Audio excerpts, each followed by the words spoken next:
Hi, welcome to another tale from the Magic Story Cauldron. Here's a Babylonian tale. It's a very, very, very old tale about Ishtar's journey into the underworld. Ishtar is the lady of the gods, the mother goddess, the goddess of fertility. This is the story of her journey into the underworld. Ishtar had been unlucky in love. Her husband Tammuz, the great love of her youth, had died when he was still very young. She had fallen in love with Gilgamesh, the great king, but he had spurned her advances. Now, in Babylon, the dead went to the underworld, a place of darkness ruled over by the goddess Irkalla. It was said that in this place they lived on dust and mud.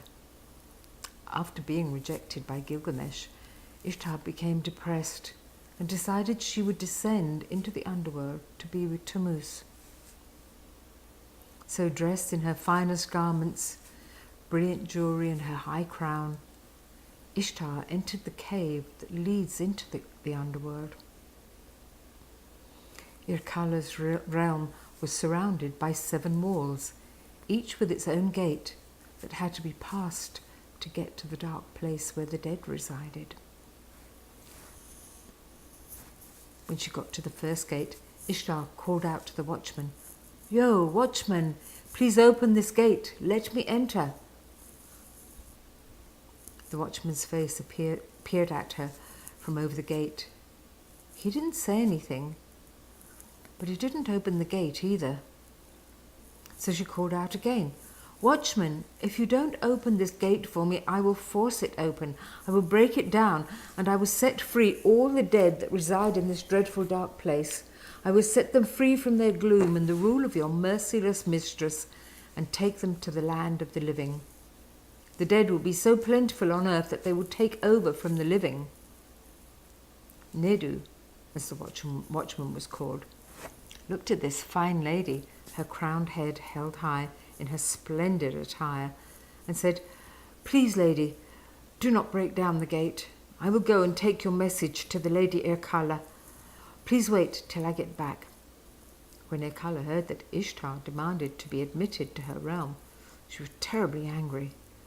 She thought she would teach this intruder a lesson, and instructed her watchman to admit the proud lady. Nedu returned to the first gate and opened all the bolts and locks. "Enter into the realm of Irkalla, fine lady," he said. "Welcome to the place from which nobody ever returns." As he spoke, he took Ishtar's crown. She wanted to know why he had taken the crown.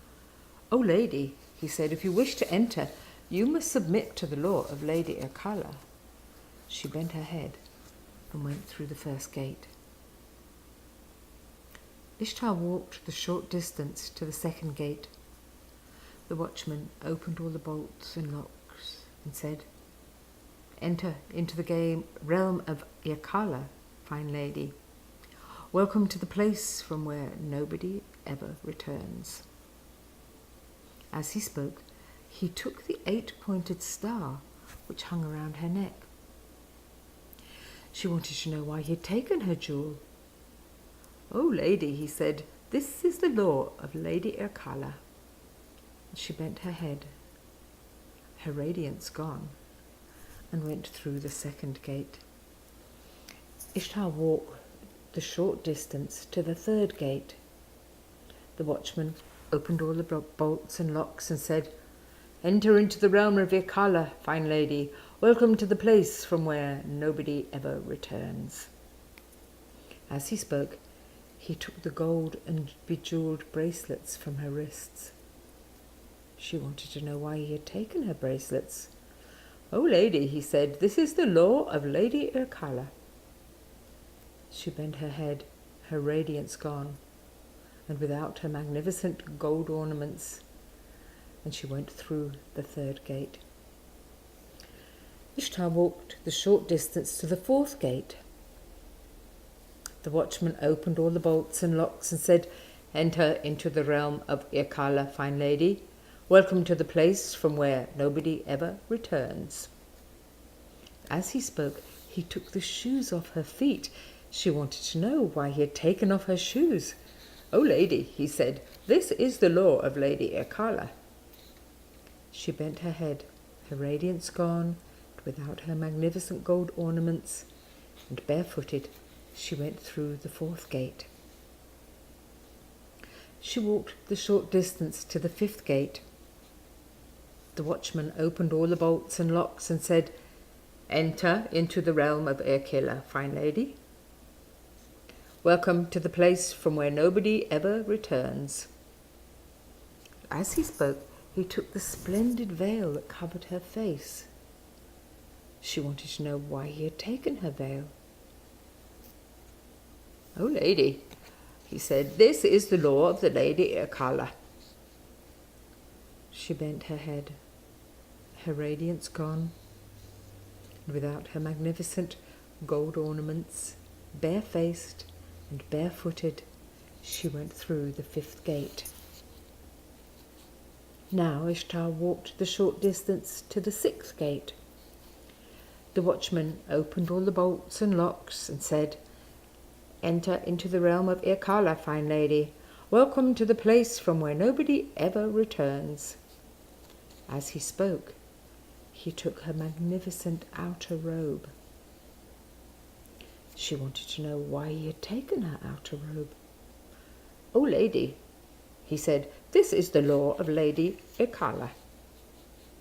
She bent her head, her radiance gone, without her magnificent gold ornaments, without the protection of her outer robe, barefaced and barefooted, she went through the sixth gate.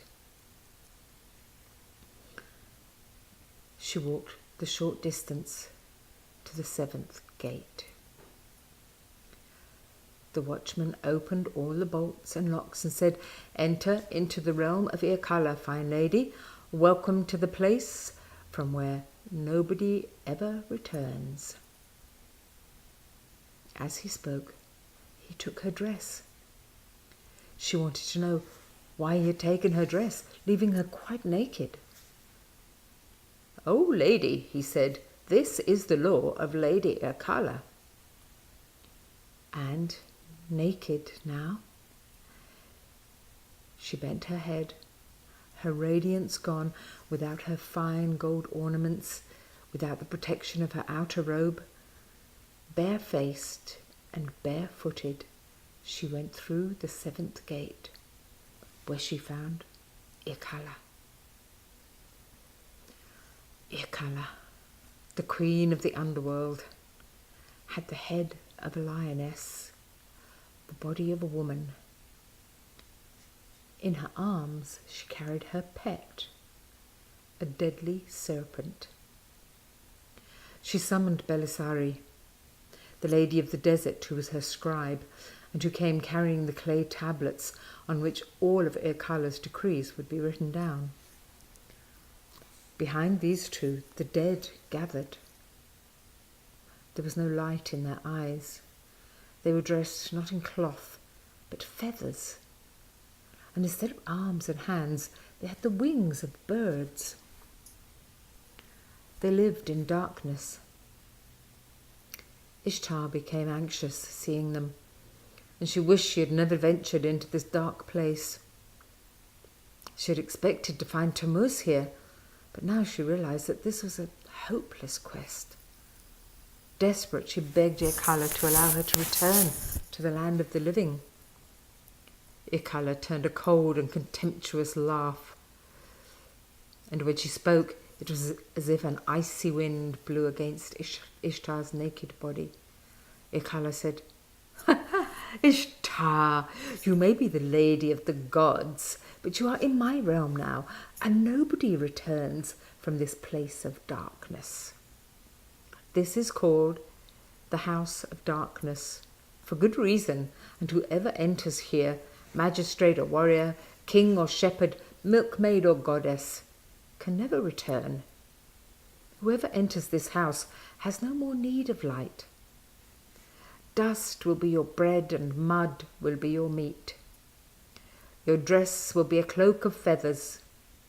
The gates are already bolted behind you, lady. Having said this, Irkalla summoned Namtar, the demon of the plague. Namtar peered from out of the darkness, a viper's head on a human body, naked underneath a cloak made of bones, with eagle's claws instead of feet. He embraced Ishtar, making sure that the plague spread over her whole body. Feathers grew on her, and the light disappeared from her eyes. She tasted dust and ate mud. All memory of her past existence, of her great love Tammuz, all disappeared with the light. On earth, a great change came when Ishtar descended into the underworld.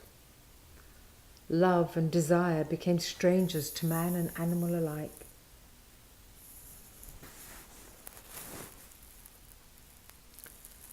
Birds no longer sang. Bulls no longer searched out the cows. Stallions were no longer attracted to mares. Rams no longer cared for ewes. Wives no longer caressed their husbands when they returned from business or war. Husbands no longer longed to lie with their wives. The women in Ishtar's temple became lonely. Nobody wanted to spend time drinking and singing and making merry with them. Shamash, the sun god, was deeply perturbed when he saw the changes that had befallen earth. He could foresee the disaster that awaited earth. Without procreation, without regeneration, there would be no life left on earth once the people and animals who were there now died off. The beings that the gods had created would all be extinct. He knew this was because of Ishtar's descent into the underworld, but he also knew that his power was not great enough to overcome Irkalla. So Shamash went to see Ea, the great god, and told him that Earth's creatures were not renewing themselves. "How is this possible?" asked Ea. Shamash then related that Ishtar had descended to the underworld in search of Tammuz and had not returned. Ea then created a being he called Udushanamaya, which he made void of all emotion or fear. With the power of all the gods, Ea sent him as an emissary to the underworld court of Irkalla, where he would demand the water of life from the Dark Queen. Because Udushanamaya had been created by Ea, the great god, Irkalla had no power over this creature and could not stop it entering her realms. So Udushanamaya entered the underworld and stood before Irkalla, where he demanded in the name of the great gods that Irkalla provide him with the water of life and that Ishtar be brought from the darkness. Of course, Irkalla was furious at this demand. Her body trembled with rage as she roared and cursed both Ishtar and the emissary and all the gods everywhere. But to no avail. Udushanamaya, being devoid of all emotion and fear, was unaffected either by the terrible sights in this dark place or by Irkalla's curses. Irkalla could do nothing but submit, and she ordered the water of life be given to this creature, and so it was. She then summoned Namtar and ordered him to bring the lady of the gods from the darkness. Ishtar, covered in feathers, and her feathers covered in dust, was brought before Udushanamaya, who then liberally sprinkled the water of life all over her. The dust fell off Ishtar, the mud fell off Ishtar, and the feathers and bird wings fell off her. She was alive again. So she stood before her enemy, Irkalla, her head still bowed, colourless, weaker than a newborn human, just as naked, and shaking like a leaf in the storm, but dead no longer.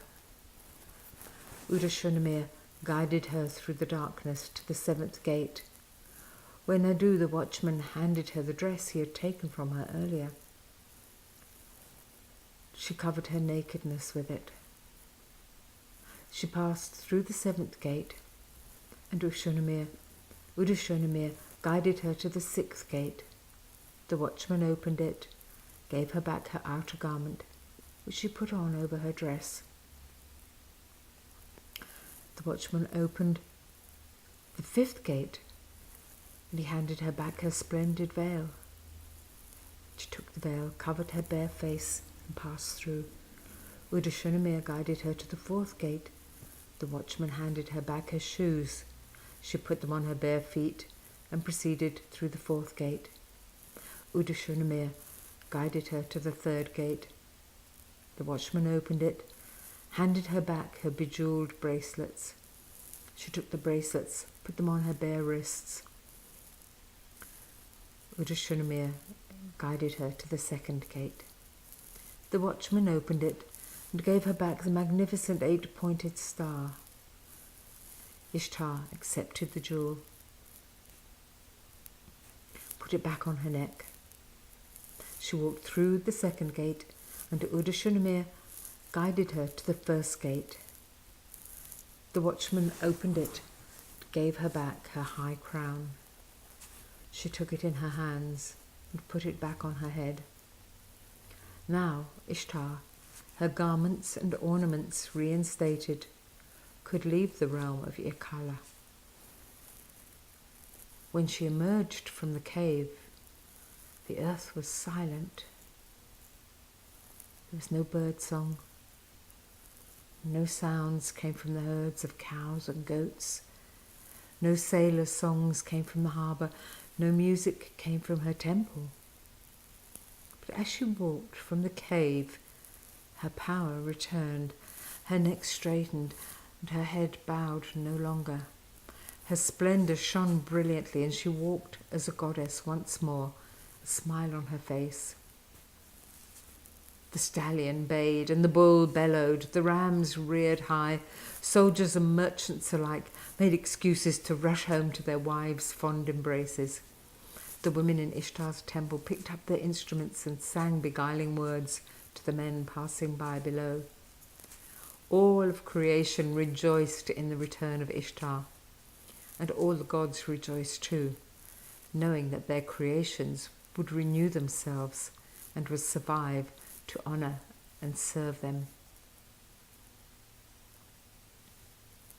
The story of Ishtar's journey into the underworld, a Babylonian myth. See you for another tale from the magic story cauldron very soon. Bye.